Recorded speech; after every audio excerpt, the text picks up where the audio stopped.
Welcome to the $4,500 camera setup versus iPhone food videography edition. My name is Nick. I've been doing food photography and videography now for the better part of 10 years. For the purpose of this behind the scenes, I'm gonna show you the exact lights I'm using, the surfaces, my camera, which is a Sony a7S III with a variety of lenses to match the focal length of the iPhone, because I want it to look and feel as close to possible as the iPhone. So without further ado, let's dive into it. So for this first setup here, you can kind of see from my monitor what it looks like. Basically, it's a very simple straight on shot, but I really want to capture that creamer pour into the coffee. So my coffee mug is set up right there, a nice clear one so you can see everything. I have a small rig RC220D set at about 3/4 power with a big softbox shining this way. And then I have one singular like 2700K light pointing with a snoot right down on this. And I just want to kind of capture the backside of this rim here and kind of help illuminate and bring it out of the background a little bit, so we get a shot that looks something like this. I'm still gonna style it up a little bit. My settings for my Sony a7S III are 60 frames per second at 1080p because I wanna get a little bit of slow motion. I'm shooting at a 28mm focal length, which is very similar to the 1x setting on your iPhone. My shutter speed is 1/25 because I wanna double that. The frame rate, my aperture is f6.3, and then my ISO is 640. Make sure my focus is in the correct spot. I think that still looks really good. Now we are going to hit it with the creamer, and I'm gonna pour it kind of fast since it is going to be in slow motion. Not super slow, but 60 frames per second. So we'll see how this looks. Money. All right, now I'm going to set up my iPhone so it looks very similar to the Sony. And like I said before, I'm shooting at 1x. That way it'll be close to the 28mm that I'm shooting at on the Sony. I want them to look as similar as possible. 1080p at 60 frames per second on both the iPhone and on the Sony. So let's fill this thing up with coffee. We'll do a splash and call it a day. Now, one thing I want to make sure of on the iPhone, and like on the Sony, I shoot everything on manual, so that way there's no fluctuation in exposure whatsoever. So what I want to do now is just do an exposure lock, and you push and hold on the iPhone in the spot, it'll lock your exposure in place. So I'm going to bring it down just a touch because I know that creamer is going to make it a little bit brighter. So I don't want to blow anything out. Just going to bring it down a touch like that. That looks pretty good right there. All right, now time for the creamer pour. Some beautiful swirls in there. Let's go. Let's check this out. Looks nice, nice, nice.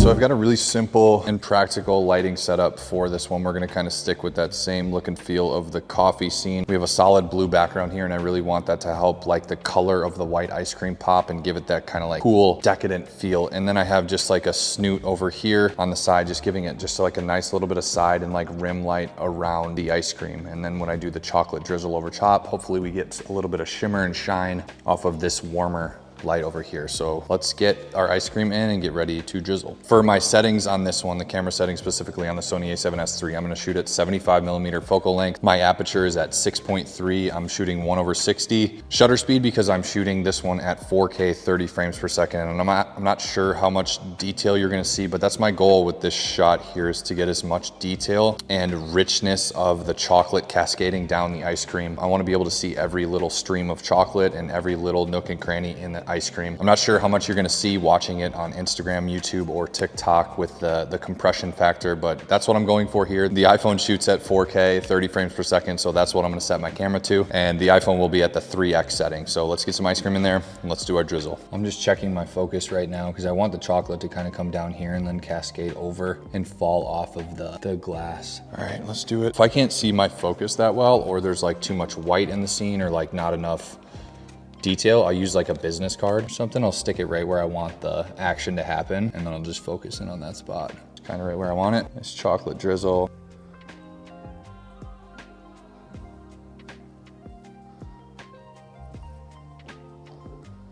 And we're making a mess. Let's go. Heck yeah, love it. All right, I'm attempting to save as much ice cream as possible. I only have a tiny bit in here, so we're gonna try to stack it up a little bit. So basically, I just cut the top off of the last one with all the chocolate on top, and then I'm going to use what's left in here, and hopefully I can make a big enough mound to drizzle it. Wish me luck. Yeah, that looks pretty good. I'm gonna go ahead and roll it. Really just load it on there. We want detail right now, right? Make sure my settings are good, 4K 30. Awesome.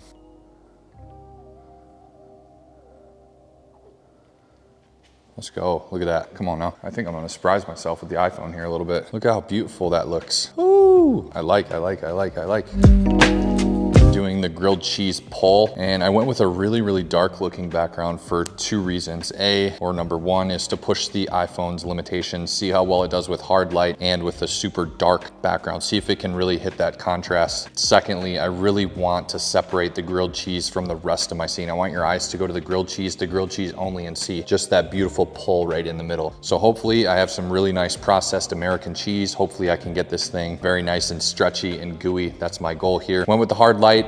I'm shooting at 4K, 30 frames per second, 1/60 shutter speed. F is around 5.6, ISO 160. I'm trying to keep my scene very dark and my action very bright. That's the purpose of hard light. So the iPhone will be shooting on the 1x setting, also 4K 30. So let's go make some grilled cheese. Like Little Caesar said, we are hot and ready. Grilled cheese just came off. It's looking good. I'm gonna make sure I'm in focus with my test piece here. So I'm gonna kind of break and then rip like this, but I want to make sure I'm 100% in focus. And 3, 2, 1. That's beautiful. Pretty good. I mean, that looks good. That looks good. There's plenty of detail there. It gets a nice separation. Pull, so we're gonna make our grilled cheese for the iPhone. Let's get that set up. With the iPhone, I'm shooting at 4K 30 for this one at the 1x setting on here. So I'm just locking my exposure in place so it doesn't fluctuate or jump around while I'm trying to shoot this cheese pull. So I have my bread in focus. The lighting looks good, honestly. 3, 2, 1, go. All right, 2 for 2 on the cheese pulls. I'll take it.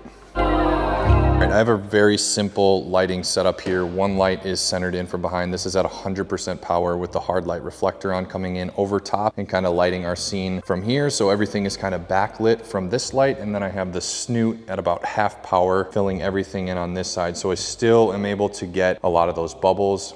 Basically what I want to do here is test the slow motion and the contrast again with this scene. So I'm shooting with these Happy Thursdays. They are an uncarbonated seltzer. Basically what I want to do is I just want to test the slow motion, see how well it performs in each of the cameras. I'm shooting at HD, 1080p, 120 frames per second. So I'll be able to slow it down a lot. I have a foreground element and then some background elements to see how well the iPhone does with the blurred foreground and background like the camera does. I'm shooting at f 5.6, ISO is at 500, and then my shutter speed is 1/300. So it's a little faster than the standard motion blur because I think the iPhone's gonna compensate for the amount of light and boost the shutter speed up. So I want it to match similar to that. So I'm gonna do a pour shot. I already checked my focus. I used my business card and I put it in the glass like this. There, that looks good right there. Slow motion, 120 frames per second, some foreground and background elements. Let's shoot it.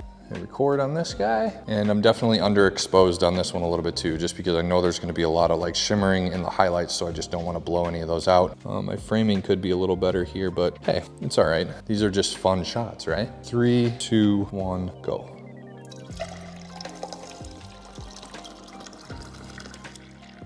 Man, that's beautiful. Wow, it's like Tang, remember that stuff? All right. iPhone next. I've got my iPhone set up now, set my focus and my exposure level by pushing and holding on the iPhone to get it to stay in that spot and then lowering my exposure a little bit. It honestly looks pretty good right now. There's a lot of like lint dust on there from the paper towel, but I'm hoping that doesn't have too much of an effect. I have it framed up very similarly as the other one. We're shooting at 3x, 120 frames per second, and a Happy Thursday pour. So let's do it. 3, 2, 1, go.